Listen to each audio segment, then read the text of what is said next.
guest. She's a brilliant comedian. You can see her all across Atlanta. She performs across the United States as well. She's one of my personal favorites, and you guys will love her as well. Show some love, loud love for Miss Christy Gatenell!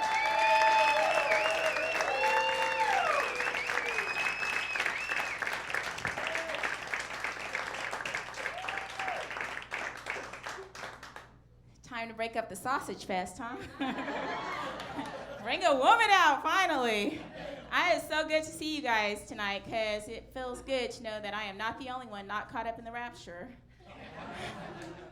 For a while, I was wondering. And you know what's funny is before I was born, my mom was a part of a religion that believed that the world was going to end.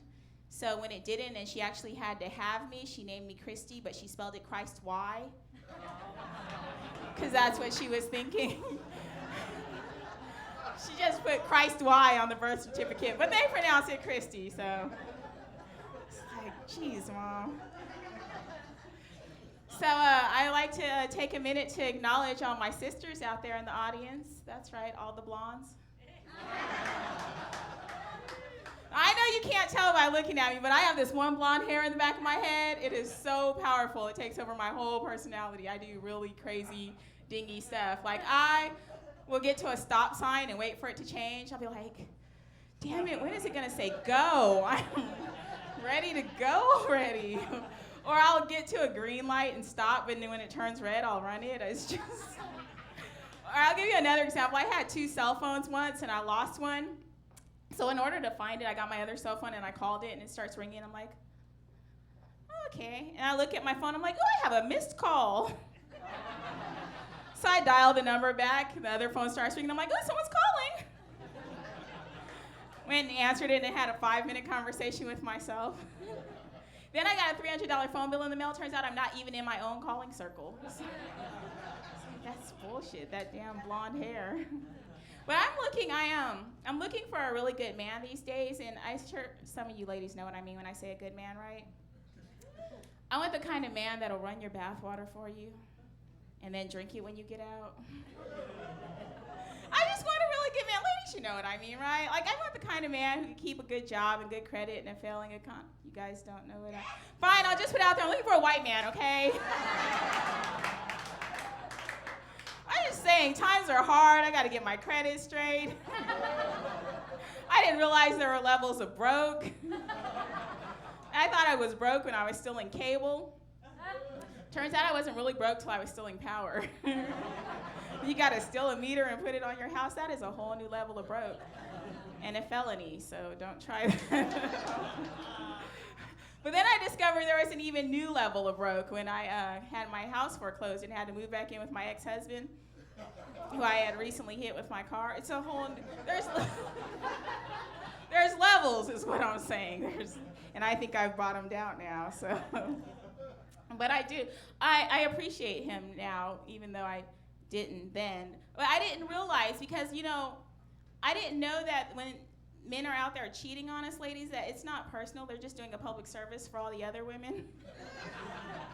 I took it personally, you know? But I don't know why men think they could get away with cheating anyway. Man, I want you to know, the minute you enter a woman, it's like an instant low jack, okay? If you look at any other woman and get aroused, we know. And if we focus, we can pinpoint your exact location. We're like...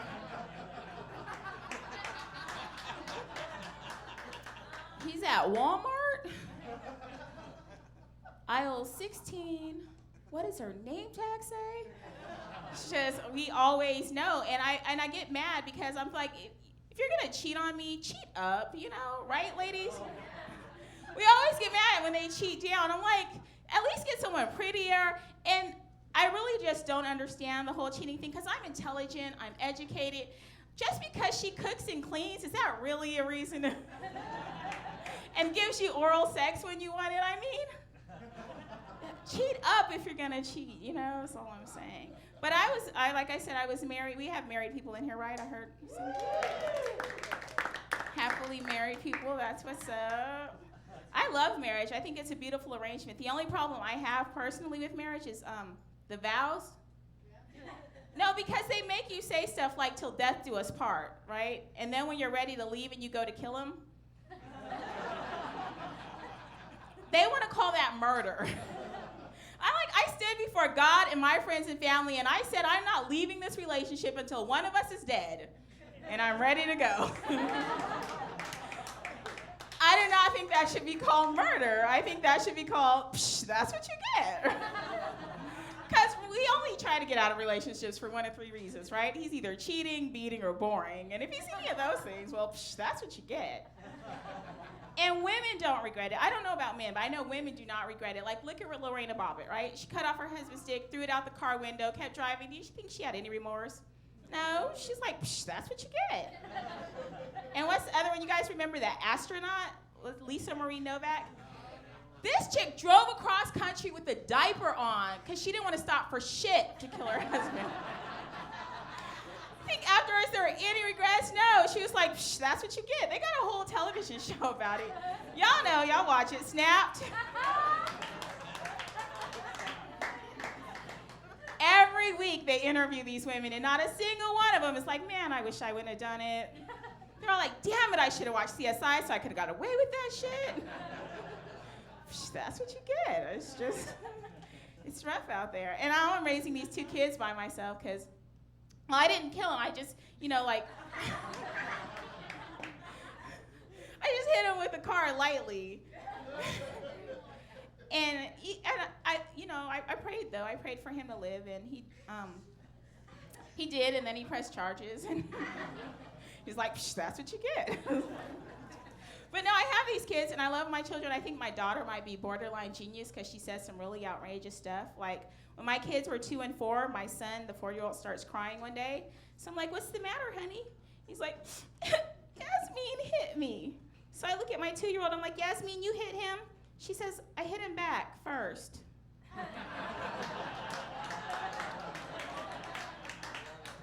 Y'all know it took me 6 years to find out that's a legitimate legal defense. That's what I told the judge when we went to court. I hit him back first. It's not as effective if it's a car, but it's the same principles. But now my kids are older, and I kind of long for those 2 and 4-year-old days because I recently caught them Googling porn on the internet.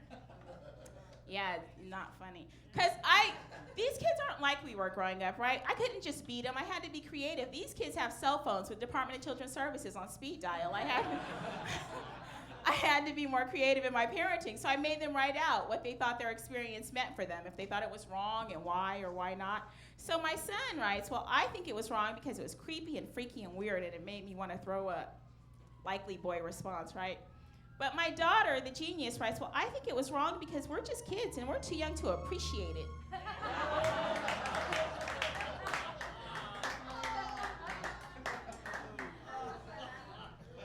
I am in for a really rough time in her teenage years, I'll tell you. It's scary. It's rough.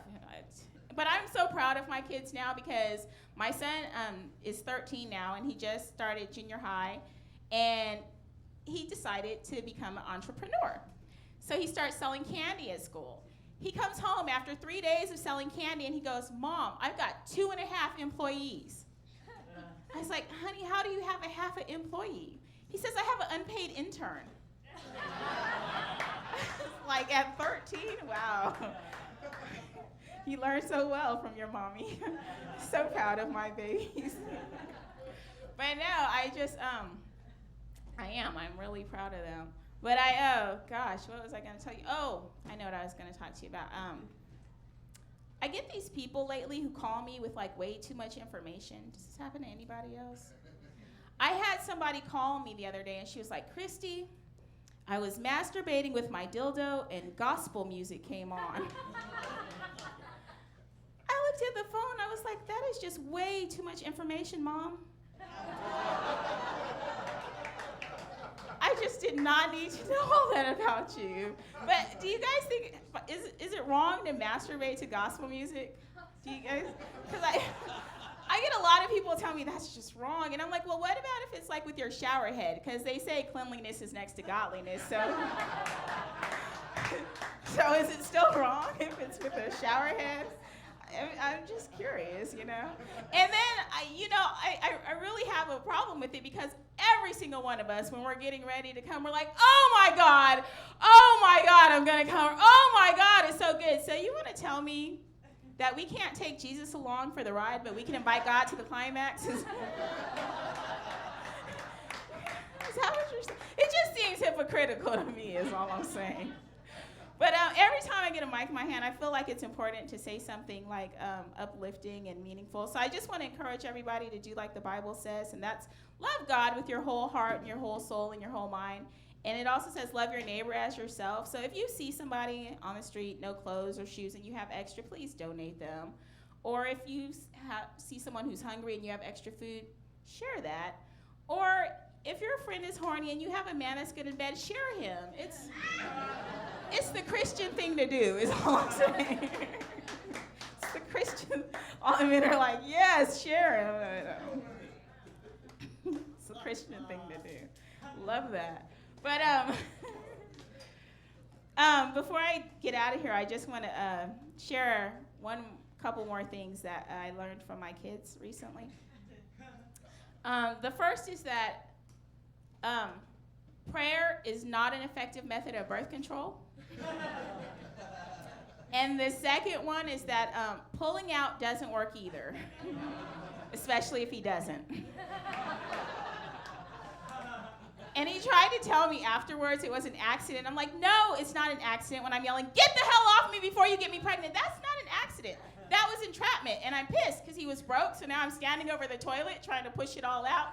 Because I can't afford to get pregnant by a broke man. You know, I'm like, what am I going to do? I cannot afford to raise this baby by myself for 18 years.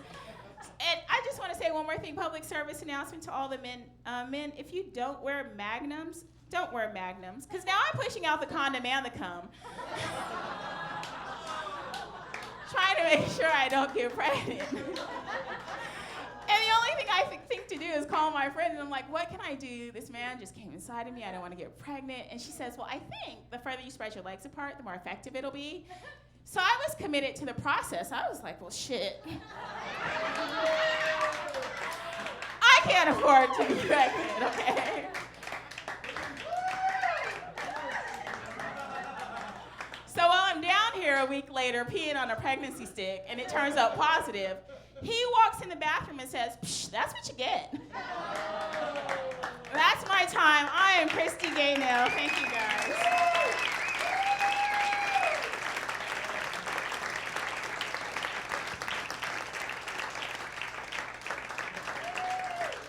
You guys keep it going for Miss Christy Gaynell. Very beautiful and funny.